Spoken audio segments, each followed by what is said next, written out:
অভিনন্দন জানাই আমার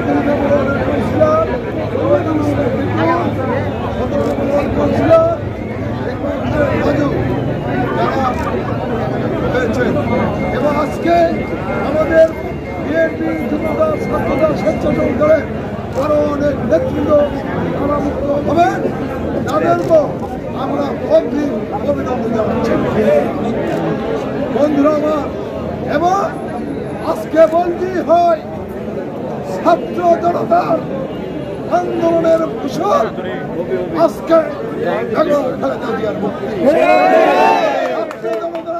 ফসল আজকে বাংলাদেশের এই শেখ হাসিনার কারাগার থেকে হাজার হাজার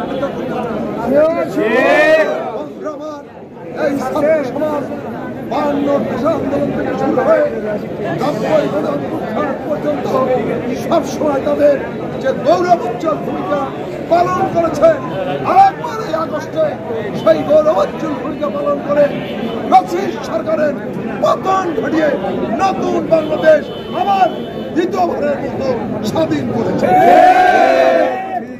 আমরা তাদেরকে ধন্যবাদ জানাই এবং যেসব এই ছাত্র ভাইয়েরা এবং সাধারণ মানুষ রাজনৈতিক নেতৃবৃন্দ এই আন্দোলন করতে যে শাহাদত বরণ করেছেন তাদের আত্মার মাত্রা করছি।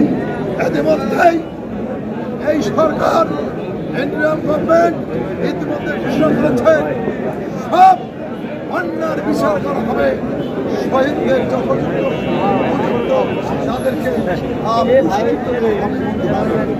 আমরা বলতে চাই আজকে আমরা অবিলম্বে আবার একটি নির্বাচনের মাধ্যমে বাংলাদেশের জনগণ তাকে ভোট দিয়ে পার্লামেন্টে পাঠাবে, তাকে আমরা মেনে নেব এবং জনতা ইনশাআল্লাহ আবারও বিএনপিকে ক্ষমতায় নিয়ে যাওয়ার জন্য অধীর আগ্রহ